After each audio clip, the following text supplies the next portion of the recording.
Today is 90 years since the start of an airline that I think you've probably heard of for various reasons, South African Airways. It took over from another company called Union Airways on this day in 1934. Desmond Latham is Chief Operating Officer at Freight Intermedia and expert on aviation. Desmond, good afternoon to you. There are not many companies that manage 90 years. What was SAA like when it started? Obviously, a lot smaller. It had 4 planes, so I'll start off with one. The first flight was in 1934, as you say, but the first really big flights happened in 1945, where they had 4 planes, so 20-engine or 4-engine planes that flew. I mean, it was 2 days to fly to England, for example. It was before the days of Heathrow, so you'd fly from Palmeekfontein, which is where Katlehong Township is now, to Nairobi, Khartoum, Cairo, Benito in Italy, and then Bournemouth. So it was quite a flight, quite a route that they used to take back in the day. It's amazing how the world's changed. I mean, you could either take 2 or 3 days to fly to the UK, or you could probably take 3 weeks by ship. Yeah, a lot of people are looking at quality. So, I mean, the dirigibles have come back, the airships. There's an entity in the UK which is testing airships at the moment, because they're saying that people will want to take a day flight, for example, over the Atlantic at a high luxury item instead of, powering over there in 4 or 5 hours on a commercial jet and pay your way. And so dirigibles look like they maybe make a return. So, aviation works in cycles, and we're in a cycle at the moment with post-COVID. So a lot of the entities and operations that were not really sustainable have passed by the wayside, and those that box clever and are more lithe, operate more effectively and are using more efficient airplanes and operations, they're the ones that have survived now. And it's looking like aviation is back to the roaring days of 2019. I mean, the numbers, I looked at the numbers for December, there was 6% or nearly 7% up internationally over December 2019 numbers. So that's how fast it's come back. If you go back to the 1930s, the 1940s, air travel very different then. And really, I suppose, only the very rich would actually fly by air. I mean, it was a very different sort of world. Yes, it could cost the equivalent of 6 months to a year of normal wages back in those days.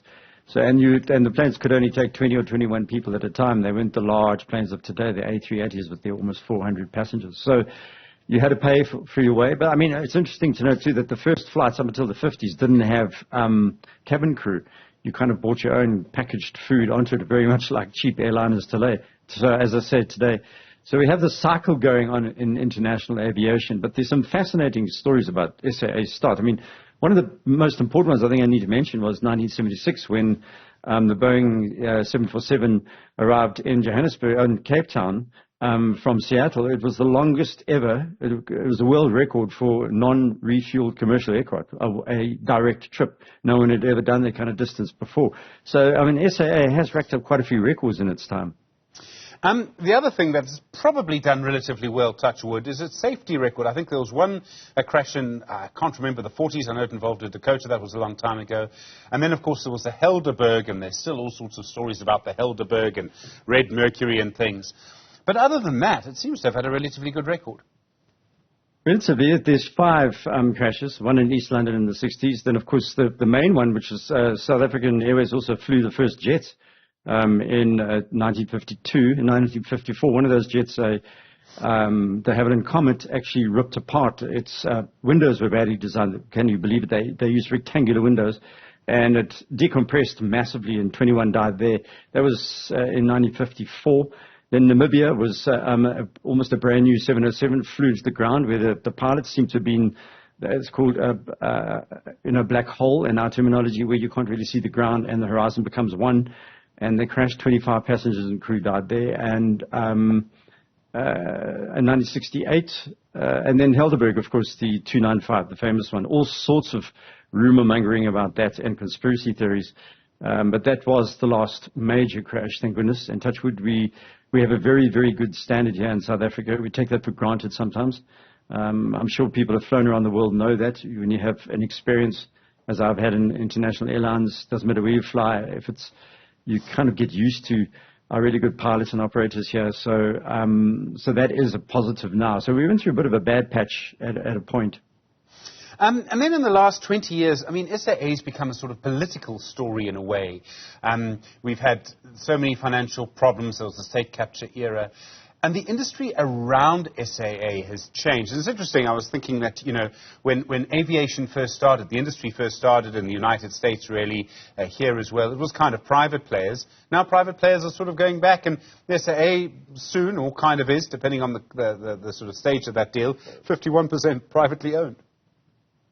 Yes, but there's also, you know, it must be said, people like Emirates, for example, are subsidized by the state and they're protected, and by the UAE, by Dubai. And so we are in a situation where there can be obscuration. I mean, Qantas is another example of that, the world's biggest and most profitable airline over the years.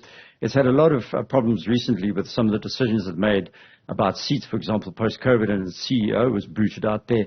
And there are a lot of links between nation state and airlines. There's a sentiment about being, you know, a player in the world of commerce and politics and diplomacy. If you have your own airline, you can kind of fly where you want to fly, and you're seen as a real player. That's one of the reasons why Ethiopia is a state-owned airline, Ethiopian Airlines, but the government butts out. It doesn't get involved in the day-to-day running. It's one of the disasters here in SAA is that during Jacob Zuma's era, and of course Dudu Myeni, who was the chairperson of the board,